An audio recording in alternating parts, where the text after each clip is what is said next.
మీరందరూ కూడా ఉద్యోగంలోకి అంటే ఈ దీంట్లో ఉద్యోగంలోకి వచ్చి అంటే ఉద్యోగం అని చెప్పడానికి కూడా లేదు, కాంట్రాక్ట్ ఉద్యోగంలోకి వచ్చి దగ్గర 15-20 ఏళ్ళు అయింది. ఇందులో చాలా మటుకు 50% పెళ్లిళ్ళు అయిందో కనుక ఆ రోజు నేను అనుకుంటాను 7,000 రూపాయలు ఇచ్చినట్టున్నారు. బిగినింగ్లో 6,500 7,000 ఇచ్చారు. ఆ పెళ్లి కాలేదు కనుక ఏం లేదు కనుక ఆ 7,000 కూడా మనకంటే అప్పుడున్న కాలానికి ఆ 7,000కు ఎక్కువనే హ్యాపీగా గడిచిపోయింది. గడిచిపోయిన తర్వాత మనకు ఇంకో వచ్చిన సమస్య ఏమంటే ఈ ఉద్యోగం పర్మనెంట్ అవుతుంది కదా, మనకేముంది, మనకేం సమస్య ఉంది అనే రకంగా మనము ప్రిపేర్ కూడా కాలేదు వేరే ఎగ్జామ్స్ కానీ దేనికి కానీ. దీంట్లోనే ఉన్నాం, రేపో ఎల్లుండో మనకు పర్మనెంట్ అవుతుంది, దీంట్లోనే ప్రమోషన్స్ వస్తాయి, ఊర్లోనే ఉండొచ్చు, దగ్గర ఉండొచ్చు, అనేకమైనటువంటి దీనిలతోటి మనం అందరం కూడా పనిచేయడం జరిగింది. దాని తర్వాత చంద్రబాబు నాయుడు గారి పీరియడ్లో దగ్గర 23,000 రూపాయలు 23,500 అంటే 23,500 చేయడం జరిగింది. అది కూడా కాంట్రాక్ట్ బేసిస్ మామూలుగా, కానీ కంపేర్ చేసుకుంటే 7,000 నుంచి 23,000 రూపాయలు అది కొన్ని విభాగాలకు ఇవ్వడం జరిగింది. అంటే ఈ కాంట్రాక్ట్ ఉద్యోగస్తులను ఆ రోజు వరల్డ్ బ్యాంక్ ప్రాబ్లమ్స్ దీనివల్ల ఏదైతే వచ్చిందో ఏమైనా కూడా రీజనబుల్గా కన్సిడర్ చేసిన తర్వాత ఇక్కడ వచ్చిన ప్రాబ్లము సమస్య అంతా ఏమైంది, ఇదే మళ్ళీ గవర్నమెంట్ మనకు ఉండింటే, తెలుగుదేశం ప్రభుత్వం ఉండింటే అన్ని రకాలుగా డెవలప్మెంట్ జరిగేది. తర్వాత మనం ఫైట్ చేయడానికి కూడా అవకాశం ఉంటుండే. ఈ యొక్క శాలరీస్ కానీ రెగ్యులరైజేషన్ కానీ, ఎవరైనా చనిపోతే వాళ్ళకి ఉద్యోగాలు ఇవ్వడం కానీ, ఇమ్మీడియట్గా ఒక 10 లక్షలు చనిపోతే ఇవ్వడం కానీ, ఇవన్నీ కూడా తెలుగుదేశం పీరియడ్లో మనం ఇచ్చాం. మనము బీమా చేసుకుని చంద్రబాబు బీమా చేసుకున్న వాళ్ళకందరూ కూడా ఎవరైనా చనిపోతే ఇమ్మీడియట్గా 35,000 రూపాయలు, తర్వాత 2 లక్షల రూపాయలు ఇవ్వడం జరిగింది. ఈరోజు దుస్థితి ఏమంటే మనకి ఏదైనా మనం ఉద్యోగం చేస్తూ చనిపోతే కూడా మనకి ఈరోజు 5 లక్షలు కాదు, 1,00,000 రూపాయలు ఇచ్చేటువంటి పరిస్థితి లేదు. అవునా కదా, ఏం లేదు. పోనీ ఎవరైనా ఒకవేళ చనిపోయారు, మరి ఇంట్లో వాళ్ళకి మళ్ళీ ఏదైనా ఉద్యోగం ఇస్తారంటే ఆ ఉద్యోగం కూడా లేదు, ఆ ఉద్యోగం ఇచ్చే పరిస్థితి కూడా లేదు. కానీ మీకు అందరికీ కూడా అసెంబ్లీలో మాట్లాడినటువంటి మాటలు ఇంకా బాగా వినిపిస్తున్నట్టున్నాయి. ఎందుకంటే నాకు వచ్చేదే మనకి ఇప్పుడు చూపెట్టారు. ఆయన మీకు ఒక్కరికే కాదు, ప్రతి డిపార్ట్మెంట్లో ప్రతి ఒక్కరికి కూడా ఆయన ఈ రకంగానే చెప్పాడు. ఏంటి వాళ్ళు మనుషుల కాదా, ఏంటి మీరేంటి బిఏ చదువుతున్నాం పోతే, ఎంఏ చదువుతున్నాం పోతే, మీరేమైనా కాంట్రాక్ట్ జాబ్ చెప్పారా, లేకపోతే ఈ వేతనాలు ఏ రకంగా ఇస్తున్నారు, వాళ్ళకు మీకు ఏ రకంగా ఇస్తున్నారు, నన్ను ఒకసారి అధికారంలో రానియండి, వీళ్ళందరినీ పర్మనెంట్ చేస్తా అని చెప్పాడు. అంతే కదమ్మా, పర్మనెంట్ చేస్తా అన్నాడు. కానీ మన చెవులకు ఆనందం కలిగించాడు.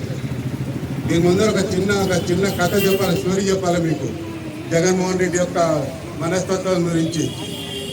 ఏమంటే ఆ రోజు మొదటిసారి రాష్ట్ర విభజన జరిగిన తర్వాత ఆయన వైఎస్ఆర్ సిపి అంటే యువజన శ్రామిక కార్మిక పార్టీ అని చెప్పేసి పెట్టుకొని పేరు పెట్టుకుని, అంటే ఇటు వైఎస్ రాజశేఖర రెడ్డి పేరు వచ్చినట్లు, ఇటు యూత్, రైతు, శ్రామికులు ముగ్గురి కోసం నేను పనిచేసే అనే రకంగా ఈరోజు పేరు పెట్టుకొని వచ్చాడు. ఆ రోజు రాజశేఖర రెడ్డి గారి మీద ఉన్నటువంటి ప్రేమ అయితేనేమి, అభిమానం అయితేనేమి, మనం అందరం కూడా ఆయన పెద్ద ఎత్తున మద్దతు పలికారు. చాలామంది ఎట్లా పలికారంటే ఆయన ఎక్కడ పోయినా కూడా బ్రిడ్జిలు పట్టకుండా వచ్చారు. ఆయన యాక్చువల్గా ఇంకా నేను ముఖ్యమంత్రి అయిపోయినా అన్న దీంట్లోకి వచ్చాడు. ఇవన్నీ కూడా పెద్ద పట్టించుకోవాలి. ఆ రోజు పెద్ద ప్రామిసం చేయలేదు, వీడు అడిగినటువంటి ఇస్తానని కూడా చెప్పలేదు. ఎందుకంటే ఆయన ఎట్లా ముఖ్యమంత్రి అయిపోతానని డిసైడ్ అయిపోయాడు. కానీ ప్రజలు చాలా తెలివైన వాళ్ళు. ఎంత తెలివైన వాళ్ళు అంటే, ఈ రాష్ట్ర విభజన జరిగింది. ఈ రాష్ట్ర విభజన జరిగిన తర్వాత ముఖ్యమంత్రిని ఎవరిని ఎన్నుకుంటే మన రాష్ట్రం బాగుపడుతుంది. ఈయన ఆల్రెడీ అప్పటికే ఆయన సిబిఐ కేసులు లోపలికి పోయి వచ్చాడు, కేసులు ఉన్నాయి, అన్నీ ఉన్నాయి. కానీ రాజశేఖర రెడ్డి కొడుకు ఇక్కడ చూస్తేనేమో ఈయన విజన్ 2020 తోటి చంద్రబాబు నాయుడు గారి ఎక్స్పీరియన్స్ ఉంది. అక్కడ ఆల్రెడీ ఐటీ ఇవన్నీ బాగా పెట్టాడు హైదరాబాద్లో. కనుక ఈరోజు ఈ రాష్ట్ర విభజించబడ్డటువంటి ఈ రాష్ట్రానికి చంద్రబాబు నాయుడు అయితేనే ఈ రాష్ట్రాన్ని డెవలప్ చేస్తాడన్న ఉద్దేశంతో మీరందరూ కూడా తెలుగుదేశాన్ని గెలిపించారు. ఎవరు అనుకోలే, మేము అనుకోలే. నేను కూడా కాంగ్రెస్ నుంచి తెలుగుదేశంలో చేరా. మేము కూడా ఆ రోజు కాంగ్రెస్ నుంచి తెలుగుదేశంలో చేరాం. ఎందుకంటే కాంగ్రెస్కు పుట్టగతులు లేదు, ఈ రాష్ట్రం విభజన చేసింది, దీనికి ఇంకా పుట్టగతులు లేవు అని చెప్పేసి. కానీ ఆ రోజు వైఎస్ఆర్సీపీలోనే నేను చేరిండొచ్చు, కానీ చేరలేదు. ఎందుకంటే నాకు తెలుసు ఆయన మనస్తత్వం, నాకు బంధువు కూడా అవుతుంది. ఆయన నాకు తెలుసు మనస్తత్వం తెలిసి ఆ రోజు నేను టీజీ వెంకటేష్ గంటా గారు ముగ్గురం కలిసి అక్కడ చేరడం జరిగింది. పెద్ద ఎత్తున రిజల్ట్స్ వచ్చేటప్పటికి జగన్మోహన్ రెడ్డి గారికి అర్థం కాలేదు. ఇదేంద్ర నాయన ఎక్కడ పోయినా లక్షల నాయంబడి వచ్చారు, ఈరోజు చూస్తేనేమో తెలుగుదేశాన్ని గెలిపించారని. ఆయనకు ఆల్మోస్ట్ మెంటల్ అయిపోయాడు. అసెంబ్లీలో ఎట్లా మాట్లాడడం, తర్వాత ఆయనకు కాన్స్టిపేషన్, కడుపు నొప్పి, కడుపు మంట అన్నీ డెవలప్ అయినాయి. కనుక డాక్టర్ దగ్గర పోయాడట. డాక్టర్ దగ్గర పోయి నాకు కడుపు మంట ఉంది, కడుపు నొప్పి ఉంది, కాన్స్టిపేషన్ ఉంది, ఏం చేయాలని డాక్టర్ చెప్పాడట. బాబు ఇదేం లేదు, నీ ప్రాబ్లం వచ్చి అసూయ, పగ, ద్వేషంతో నువ్వు రగిలిపోతున్నావు, కనుక దీనికి మందు లేదు. నీవు ఏదన్నా టైర్డ్ అయితే, బాగా మానసికంగా ఫిజికల్గా టైర్డ్ అయితే తప్ప దీనికి మందు లేదన్నాడు. సరే ఏం చేద్దామని ఇమీడియట్గా అసెంబ్లీ డిజాల్వ్ చేశారు. అంటే వాళ్ళ ఎమ్మెల్యేలు అంతా రిజైన్ చేయించాడు. రోడ్డు మీదకి వచ్చాడు. 3000 కిలోమీటర్లు నడుస్తా అని చెప్పేసి రోజు 15 కిలోమీటర్లు నడవడం, కడుపు నిండా చంద్రబాబు నాయుడు గారిని గవర్నమెంట్ తిట్టడం, అలిసిపోతాడు కనుక పోయి పండుకోవడం, నిద్ర వచ్చింది. అప్పుడు మనం ఏది అడిగితే అది కాదనకుండా, మీరు ఏం అడిగితే అది ఇచ్చేస్తున్నా. అదంత పని అన్నా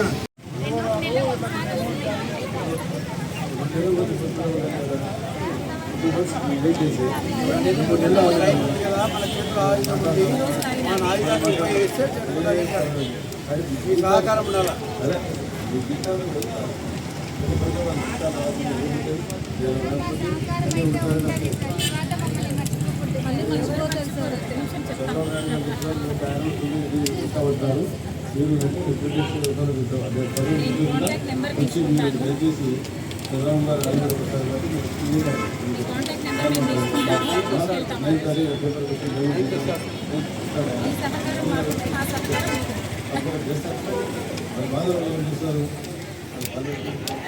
అక్కడ నేను చెప్పాల్సి వస్తుంది.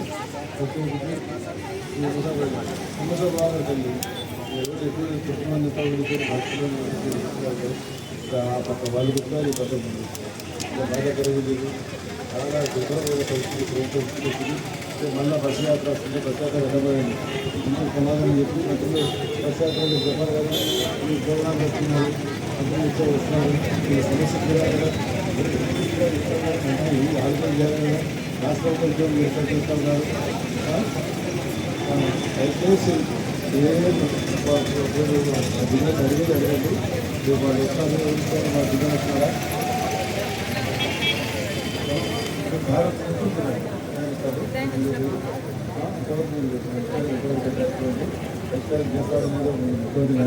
అనుకోం లేదు. పేరు కూడా దుర్మార్గం లెక్క చేయడం అది కూడా సరిగ్గా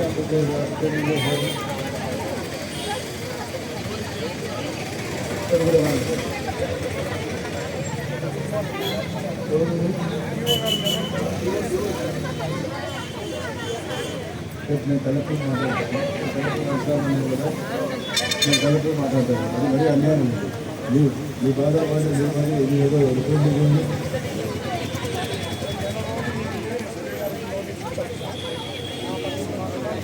ప్రకారం ఇచ్చినారు.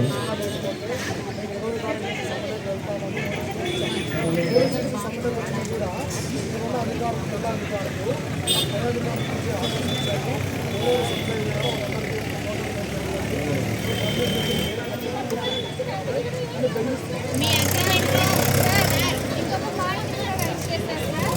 మీరు క్వశ్చన్ చేసే అధికారం లేదు, మీరంతా బాండి కాదు మీది అని వాళ్ళ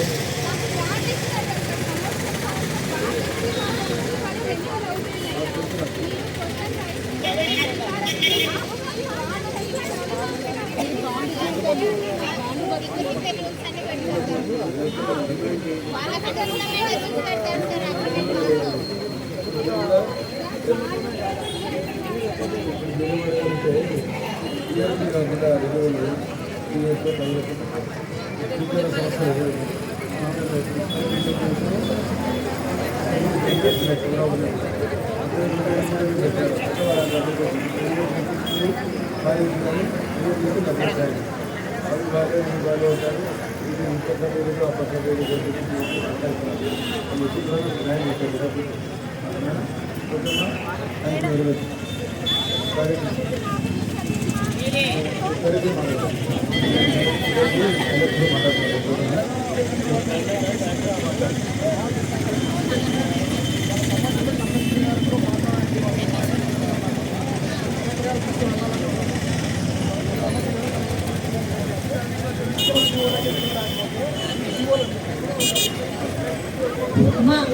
ఒక్క ముఖ్యమైన మాట మీ అందరికి తెలిసిందేనే మళ్ళీ చెప్తున్నాను. దయచేసి ఒక్కసారి మనము సమర్థవంతులను ఎన్నుకున్నామనుకో ఇటువంటి దరిద్రాలు మనకుండవు. అనుభవజ్ఞులను సమర్థవంతులను ఎన్నుకున్నామంటే ఇన్ని బాధలు పడి ఇన్ని ఇబ్బందులు పడాల్సిన అవసరం ఉండదు. రాబోయే కాలంలోనైనా మనం కళ్ళు తెరుచుకొని కనువిప్పు కోసమే ఇవన్నీ జరుగుతున్నాయేమో ఒక్కసారి ఎవరైతే సమర్థవంతులు, ఎవరైతే కరెక్ట్ నాయకులు, ఎవరైతే అనుభవజ్ఞులు వాళ్ళ చేతికి పట్టం కట్టినామంటే, వాళ్ళ చేతికి నాయకత్వం ఇచ్చినామంటే మన జీవితాలు బాగుంటాయి. మనం ఇప్పుడు అసమర్థులు పరిపాలన ఇచ్చినాము, రోడ్లు ఎక్కినాము. కరెక్ట్ మరి